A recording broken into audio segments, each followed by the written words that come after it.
दूसरे की बातें क्यों कर रहा, गाने की बात कर रहा तो क्या गा रही है, तो ये होता था।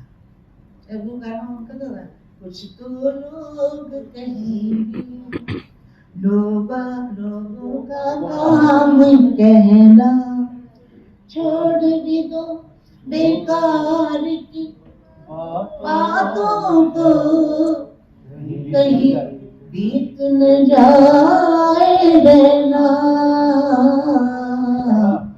कुछ तो लोग कहेंगे। आपने मुझसे ये सवाल पूछा, गवाया कि मैं गा सकती हूँ कि नहीं, ये आपको देखना चाहिए। बिल्कुल नहीं, बिल्कुल नहीं। I'm blessed, we are blessed. Thank you so much, Asha. Generally ऐसा कोई कॉन्सर्ट होता है तो ग्राउंड या इवेंट्स जहाँ पे वो अब रहते ये हैं 2 दिन के लिए। आप ये लोग तो समझ गए होंगे, लोग उड़ाते हैं कि आशा के 5 गाने गाएगी, बैठी रहेगी और कोई दूसरा गाना गाएगा उसका, तो ये नहीं है। आपको मैंने सुना दिया, वैसे मैं गाऊंगा।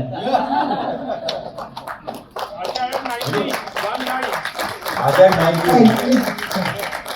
I will say something because हम लोग सब म्यूजिक से ही हैं और एक फैमिली की तरह हैं। हम सब जानते हैं कि ऐसे कितने सिंगर्स हैं जो +1 पे परफॉर्म करते हैं, जो -1 पे परफॉर्म करते हैं। आशा जी के कॉन्सर्ट पे कोई भी singer, not just Asha ji तो ऑफ कोर्स कोई भी सिंगर, कोई भी इंसान, कोई +1 -1 कुछ नहीं, सब लाइव होता है। गलती हुई लाइव होगी, जो भी चाहेंगे लाइव होगा, कुछ नहीं है 90 बॉस। विशाल, जनरली कोई ऐसे जगह कोई कॉन्सर्ट होता है तो लोग 2 दिन बुक करते हैं, तुमने जियो गार्डन 5 दिन के लिए ब्लॉक करवा दिया, क्यों भैया, क्या मतलब, क्यों कर रहे हो ऐसा? लोग तुम चाहते नहीं वहां पे 5 दिन तक पे आ पाए। हम जानना चाहेंगे विशाल से, विशाल तुम्हारी तैयारी क्या चल रही है, बताइए। सब सरप्राइज है। Okay, any more questions from the media? Then we can shift on to Sohail. Asha ji, आपने तो हजारों बहुत सारे गाने गाए और बहुत सी लैंग्वेजेस में गाए। जैसे मैं अभी कहता हूँ कि आशा है 19 बिकॉज अगर आपको सिर्फ कोई सुने ना तो ऐसे लगेगा कि ये कोई लड़की गा रही है, इसलिए and I really mean it by heart. तो कोई ऐसी अभी तमन्ना है कि गानों में, संगीत में कुछ ये चीजें करनी तो बहुत होगी शायद, बिकॉज एक artist is always greedy, I feel so. उसको हमेशा तमन्ना रहती है कि ये भी करना है, ये भी करना है, लेकिन अभी कुछ ऐसा कुछ करना चाहो जो तमन्ना रख रहे हो अभी कुछ हाल ही फिलहाल में? मुझे लगता है मैंने 80 साल में, मेरे 60 साल के एज तक मैंने 11,000 गाने गाए थे। उसके बाद रंगीला फिल्म आई, उसके बाद फिर से शुरू हो गया तालवी वगैरह सब, तमिल, तेलुगु, मलयालम सब मैंने गाए, गुजराती, पंजाबी, जितनी ज़बानें रिकॉर्ड बनती थी वो सब मैंने गाए, इंग्लिश भी गाए, लेकिन जितना मैंने स्टाइल दे सकती हूँ वो मैंने दिया, जितनी आवाज़ काम कर सकती है और जितनी मेरी करती थी काम वो मैंने। ऐसा कोई भी सिंगर उस वक़्त नहीं था जो मेरा गाना गाए, मेरा गाना नहीं कोई गा सकता था। आज शायद मशीन से भी हो सकता है, मशीन से आवाज़ें भी आ सकती है, सब कुछ है, लेकिन उस वक़्त हम लाइव गाते थे, 100 म्यूजिशियन के साथ गाते थे, 60-70 म्यूजिशियन के साथ। आज कोई, उस वक़्त मैंने जो किया है ऐसा कुछ करके बताए गाते गाते, और मैंने बहुत कुछ गाया, ये भी गा, वो हर चीज क्लासिकल गाया, झूठे नैना बोले सांची बतियां, ये भी गाया है। तो हमारा क्लासिकल बेस है, बेस क्लासिकल होने की वजह से आवाज़ बहुत अच्छी चलती थी और चल रही है, और मैंने सब गाने गा के मतलब दिए हैं लोगों को। अभी मैं चाहती हूँ कि फिर से, होगा कि नहीं मालूम नहीं, फिर से कुछ अच्छा म्यूज़िक आए, अच्छा म्यूज़िक आए और लोगों को वो पसंद आए, क्योंकि आजकल यंगस्टर सीधा सीधा चाहते हैं, हम लोग मुश्किल गाने गाते थे, सीधा सीधा है, तो सीधा सीधा ही चल रहा है अभी। मेरा ख्याल है हर वक्त साइकिल चलती है ना, एक साइकिल थी हमारी, अब ये थोड़ी साइकिल चलेगी फिर आएगी साइकिल। देखिए मद्रास शुरू करेगा ये साइकिल, मद्रास में बहुत अच्छे गाने बनते हैं। जो क्या बोलेगा ये गाना, क्या है वो, चुपे बंगारमायने श्रीवल्ली माटे माणिक्यमायने। ये जैसा गाना बना, इतना सुंदर गाना है, तो मुझे लगता है कि ये गाना मतलब ऐसे गाने वापस आएंगे। और म्यूजिक हम होंगे कि नहीं होंगे, पर म्यूजिक आएगा सर। जरूर, हम जरूर आएगा। जरूर रहेंगे सर। हमारी जैसे दुआ है, प्रार्थना है ऊपर वाले से कि बहुत सारे आशा जी के गाने और बहुत सारे सुनने हैं। जहाँ गानों की बात चल रही है, मुझे एक बात बताना यहाँ जरूरी समझता हूँ मैं कि हमारी इंडस्ट्री में या मतलब जहाँ तक मैंने काम किया है, ऐसे काफ़ी सिंगर्स हैं जो गज़ल गाते हैं, कैबरे गाते हैं, गज़ल गाते हैं, कव्वाली गाते हैं, गर्ल गा के रोमांटिक सॉन्ग बजे, लेकिन कैबरे और नाट्य संगीत गाने वाले सिर्फ और सिर्फ आशा जी है। नाट्य संगीत ऐसा कोई सिंगर को गाते हुए सुना ही नहीं मैंने जो कैबरे भी इतना अच्छे से गा सकते। सिर्फ और सिर्फ आशा जी है, और इसके पहले कोई नहीं हुआ, इसके आगे भी कोई नहीं होगा। ज़नाई, क्वेश्चन फॉर यू। आप इतनी फोटोजेनिक है, आपका स्क्रीन प्रेजेंस वीडियोस में वगैरह, तो आपकी क्या ये ख्वाहिश रही है कि आप screen as a lead actress और आशा आई का प्लेबैक आपके ऊपर लिप्स?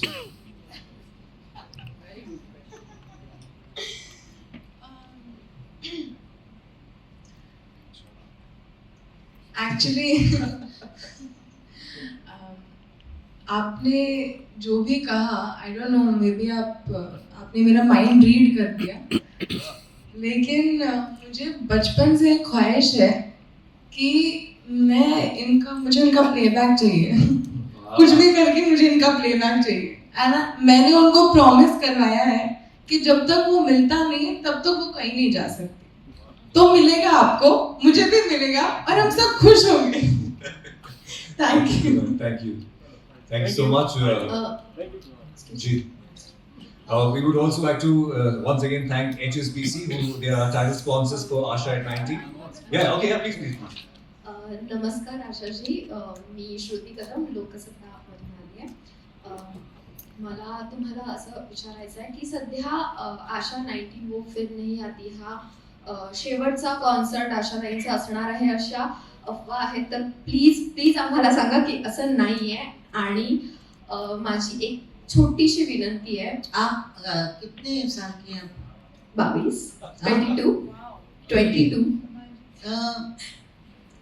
आप 31 तक मेरा गाना सुनेंगे।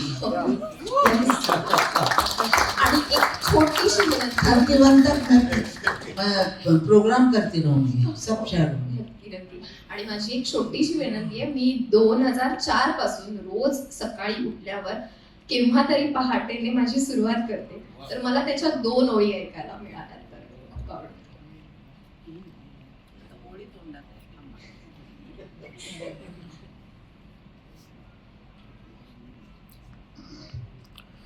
केव्हा तरी पहाटे,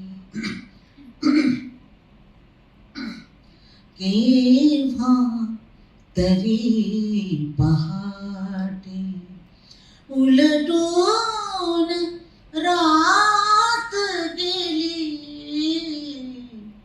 कळले कळले कळले मला नकेव्हा, निसटून रात गेली,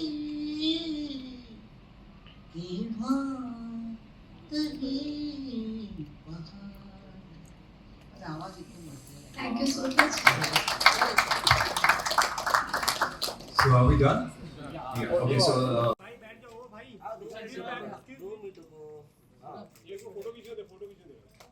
ताई ताई इकडे बघा ताई